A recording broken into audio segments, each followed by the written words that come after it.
Even though we're all mates, there's a professional job to be done here, so I'm going to have to pull the two guys in and have a chat with them. Head lifeguard Hoppo is not happy.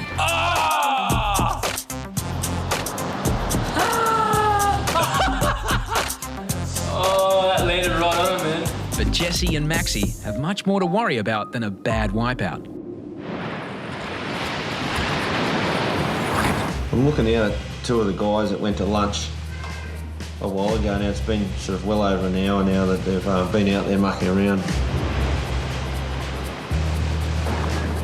Now they're basically out of play being lifeguards, and probably irresponsible of them and not showing respect towards team leaders and also myself. Especially, it's basically just doing it right in front of me.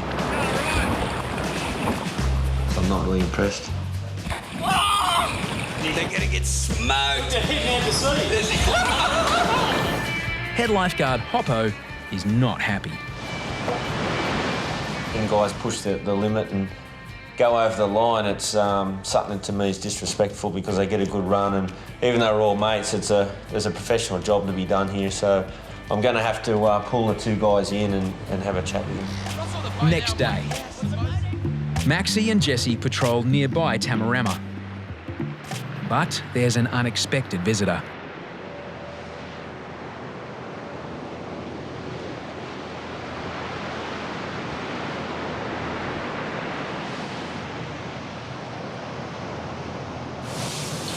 Are we in trouble? No, we're in trouble. Do you know what I'm over here for today? To see you two? I was watching from the office and so the hour turned to 2 hours. When we come in, as soon as we hit the sand and the fun was over, we kind of knew we had to face the music. And Instead of coming over and having a shower and facing the music, me and Maxi just had a shower and hosed off underneath the tunnel. Yeah. Then we had the incident with Jess later on that night with the rope and... Yeah, I don't know if it was just the God sent down that he wanted Hoppo to be angry at me again. So, yeah, it wasn't a good feeling. But yeah, I'm sorry for the day hop. It was pretty childish of what we done. And it's good to have a little bit of fun, but depends. You don't push that fun that little bit further and go over the line. It's not good being on the boss's wrong side, and just you got to think of the bigger picture, because most of the things that are fun, there is bigger pictures where you can get hurt, and yeah, it's not good. I don't think we'll be rafting anytime soon. Yeah, I think we'll have to go on a holiday to go rafting. So with customer service, if you lose your cool and call someone an idiot or a fool, you'll be off to Hoppo's office, and that's exactly where H is headed.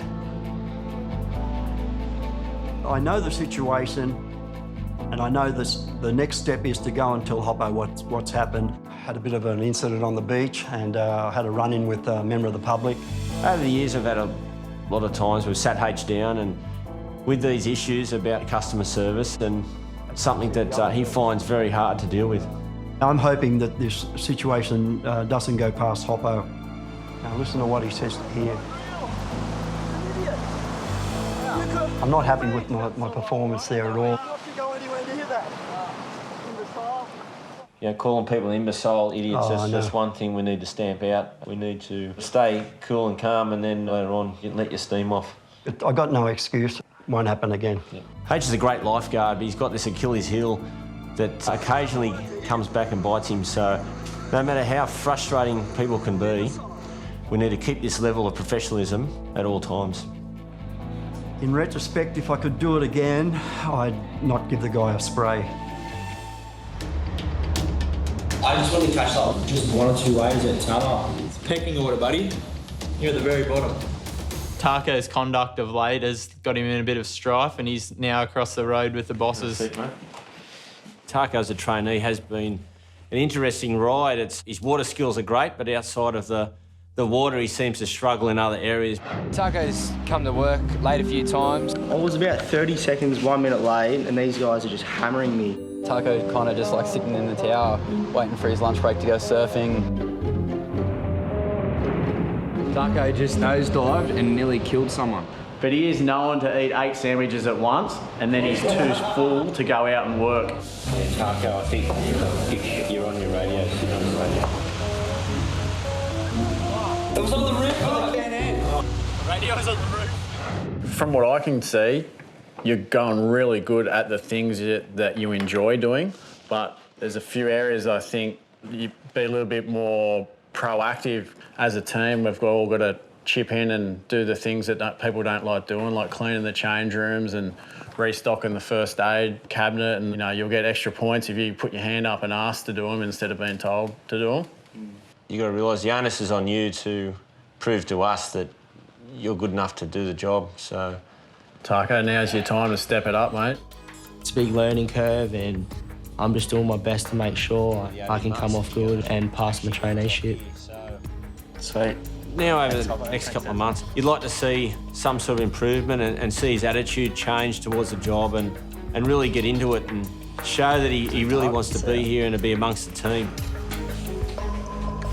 Yatesy's been a lifeguard for 5 years. A natural athlete, he's the lovable clown who approaches life a little differently. He may be passionate and experienced, but his spot on the team is yet to be confirmed. Hoppo has got a nasty surprise. I'm going to call Yatesy and rev him up a little bit because there was an incident last year that we haven't really got him back for. It's not something you wouldn't get your job back on, but pretty much he's come in with a jet ski, slid up and hit one of the rescue boards and snapped it in half. So it's cost us a rescue board. So I'm going to rev him along and say it's because of that incident he's not going to he's going to be unsuccessful this season. Hello. Yatesy. Hoppo. It's Hoppo, mate. How are you? Yeah, good, mate. How are you? That's good. Yeah, not too bad. What's happening? I've just been in all week just working out our recruitment, you know, and unfortunately, though, it's pretty... I couldn't sort of do it. Are you being serious? Yeah. I'm pretty... I was, you know, it was hard for me as well. And are you kidding me, Hoppo? Pushed pretty hard, but... What do you mean? Well... I don't understand what you mean, mate. I thought this was a G. Are you Jamie up or what? No, it's fair dinkum. It's not a G. Mate, I'll come down now. I'll come down right now. I'm coming down right now. He's blown. That's cruel. I'll say that's cruel right now. Poor Yatesy, his heart would be racing. That's so bad. What am I going to do? What am I going to do? Hello? Yatesy. Yeah. Yeah, it's Hoppo again. Okay, mate. Yeah, I'm feeling pretty bad about it, mate, but... You're an arsehole if this is a joke. Well, that's a payback for the jet ski to the board. Oh, I'm sorry. Bruce. Hoppo, mate. So, I was worried I wouldn't keep a straight face. OK, that's officially the best I've ever been got. It's come to the end of Harrison's first year. He's got a heap of enthusiasm, but he's still got a hell of a lot to learn to be a lifeguard. Trainees have to work very, very hard to prove to me that they're worthy of becoming a full-time lifeguard. It's a big decision I need to make. How are you? Good, how are you? Not too bad. What's happening? Oh, much. What's going on? I'll just have a chat to you about how your season went. It was a risk to take someone in from another country, plus you're only young. You just need to take that step back and not rush as much. If I wasn't a lifeguard, I don't know what I'll be down here at Bondi, you know. I want to stay here forever. You know, if you put your front foot forward and keep going like you did this year and improve again next year, you'll be putting yourself in a good position to become a full-time lifeguard. I will be down here on the beach next summer, then it'll be D-Day after that. Thank you. Good year. Good year. Hopefully there's another one. Yeah. What does he need to do, Bob? First thing for Harrison to start pulling birds? Get rid of that dead cabin dog.